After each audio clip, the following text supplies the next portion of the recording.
Hindi ho makapag-direct ng mga tao yan dahil alam nila pwede ho sila mademanda ng libel. Pinakinggan ko muna naman po yung mga allegation po nila. So, first thing to do is to call yung provincial director natin kung ano po yung nangyari sa sinasabi po nila. Okay, totoo po may checkpoint. Ang tanong ko sa PD natin, bakit nagkaroon ng checkpoint? Request po ng kanilang kaibigan na dati nating regional director na si General Sarmonia. Ang sinabi po ni General Sarmonia, once na may mga activity at maraming tao, maglagay kayo ng area security. Okay din naman po para sa akin kasi bago po dumating ang eleksyon, malinaw po na pinag-usapan namin sa Peace and Order Council na lahat ng politiko, kalaban ko man, kalaban man ng mga incumbent mayor o sino man na manghingi ng security para sa kanilang kaligtasan, bigyan natin lahat. Pare-parehas dapat lahat ang kandidato. Kung anong trato sa iba, ganun din po lahat. So, yun po ang reason kung bakit nagkaroon ng checkpoint doon. Ilang araw na po yan. Hindi lang naman po kagabi yan. Ilang araw na po kayo nagkakaroon ng activity dyan na meron po kayong checkpoint. Di ba po? Hindi lang po kahapon. Noon wala po kayong reklamo. Nung nandyan po si General Sermonia, merong nakasama nyo dyan sa loob ng compound. May mga pulis po sa labas. Bakit wala po kayong reklamo na dumating noon? Okay? Yung drone, tinanong ko rin po yan sa ating provincial director. Anong purpose ng drone? Bakit kayo kailangan magpalipad? Requirements po nila yan. Every time na meron silang mga checkpoints sa iba-ibang lugar, documentation po nila na kailangan sila mag-drone kung anong area po sila. Area security. Yun po yung sagot ng ating provincial director na pwede po nating linawin.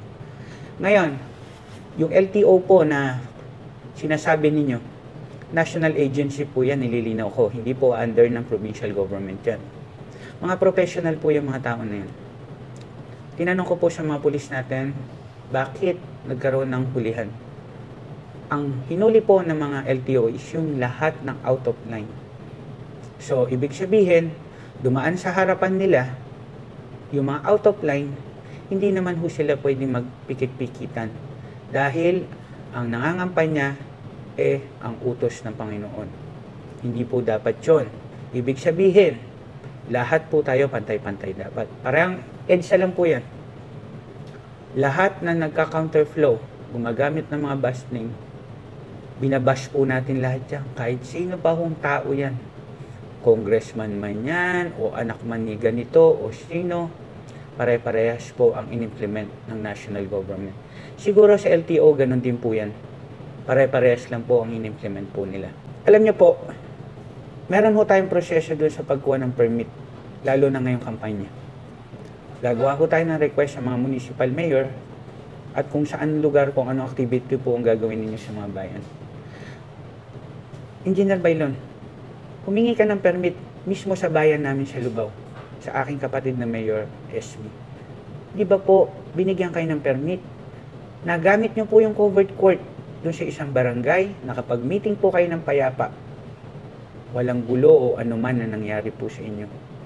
Ngayon po, baka mamaya, pupunta po kayo sa isang barangay, nakala nyo kung sino kayo at sasabihin nyo lang sa barangay captain na gagamitin kong covered court ninyo, wag naman po. Respetuhin naman ho natin ang mga barangay official natin.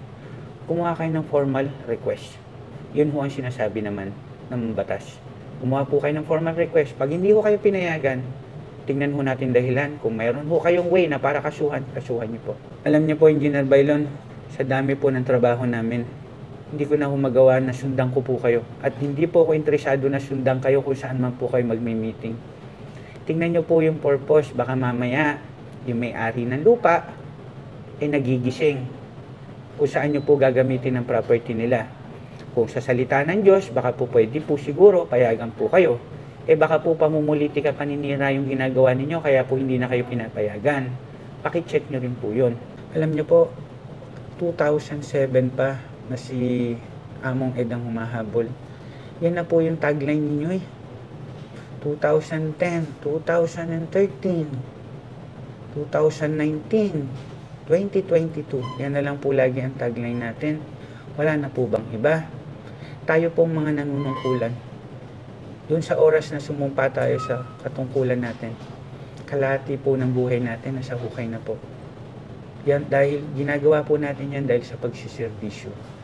Pero wag naman ho, lahat naman ng nangyayari dito sa probinsya, ibubuntong nyo po sa pamilya ko, sa pamilya namin. Mag-isip naman po kayo. Wag naman ho sobrang linis ng mga pagkatao ninyo na kayo na lang po ang malinis dito sa ating probinsya. Nakakasawa rin naman ho yung tagline ninyo, lagi na lang po yan. Yung simbahan po, sino ho bang namamahala ng simbahan? Ang provincial government po ba? Hindi naman po kami.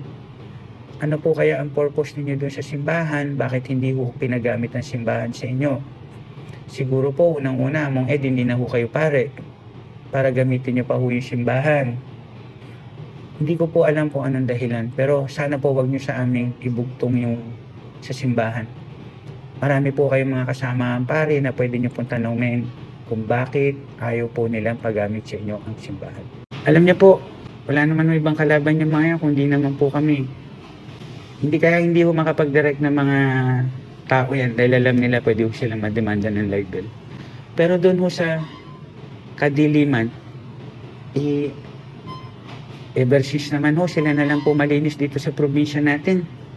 Ever since naman po, sila ang subo ng Panginoon para humabol, manungkulan dito sa probinsya natin. Pero, ilang beses na po bang natalo yung mga yan? Marunong po bang tumanggap ng pagkatalo yung mga tao na yan? Marunong po ba silang tumanggap na ang majority, na decision of the majority, alam po ba nilang tanggapin? Sa tingin ko po, hindi.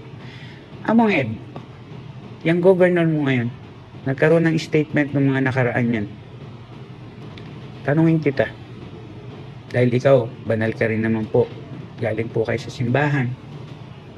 Nung nagbigay po ng statement yan, na yung asawa niya po, na umahabol ng mayor ng Candaba, sinapian ng mahal na birhen, ano pong masasabi niyo po doon?